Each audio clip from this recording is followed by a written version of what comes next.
কোন আপনি আপনি যদি না করেন কাই করবে কোন? আপনি তো আমাদের মায়ের মতো কোন।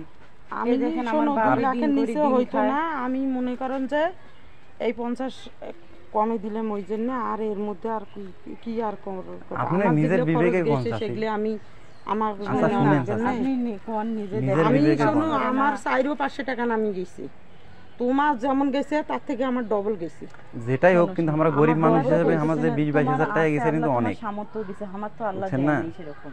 এই মাঝে মেডিকেলে ছিল, মার পিছনে কিন্তু খরচ গেছে, বলেন আমরা কিছু আমি তো ময়ূরী শুদ্ধে নিজে যাই খরচ করে নিয়ে আসি। ক্ষতিটা হয়নি, ক্ষতি তো একটা ইনজেকশন 1800 টাকা মায়ের হাতের এই জায়গা ফাটিয়ে গিয়েছিল, কোমরে ব্যথা পাইছিল পড়িয়া। ওগুলো কি আমরা কি ওই যখন ধাক্কা ধাক্কি করছে ওই জায়গা তখনই না, আমরা প্রসঙ্গ করছি। যাই হোক ওগুলো হিসাব বাদগুলো কয়া লাভ নাই, অনেক কিছু হয়ে যাবে, অনেক কিছু করিনি না। শুনুন, এখন আপনি কোন চাচি, এখন দেখেন আমরা গরিব মানুষ চাচি, এখন তোমরা এখন দেখো শোনো, এর মধ্যে যদি তোমরা যদি কমের মধ্যে যদি করবে পারেন তো করো, সমস্যা নেই।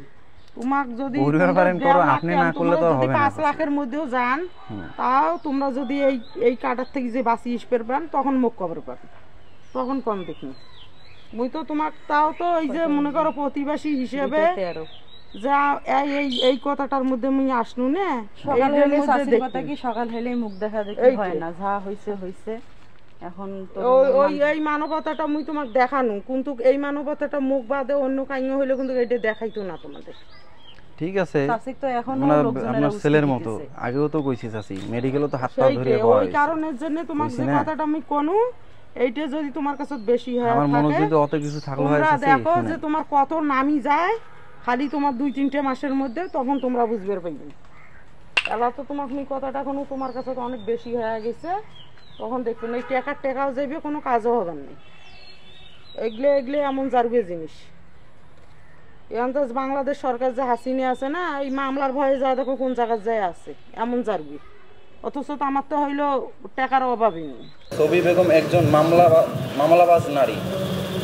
মামলা দিয়ে হয়রানি করার পাশাপাশি তিনি আর্থিক লাভবান হওয়ার উদ্দেশ্যে তুচ্ছ ঘটনাকে কেন্দ্র করে মামলা করার কিছুদিন পরেই টাকা দিয়ে মীমাংসার প্রস্তাব দেন। এভাবে তিনি প্রায় 20-25 জনের নামে মামলা করেছেন। ইতিমধ্যে আমাদের নামও 2টি মিথ্যা মামলা করেছেন তিনি। মামলা দিয়ে হয়রানি করার পাশাপাশি তিনি টাকা দিয়ে মীমাংসার প্রস্তাব দিয়েছেন। মামলা তুলে নিতে ইতিমধ্যে 1.5 লক্ষ টাকার দাবি প্রস্তাব করেছেন।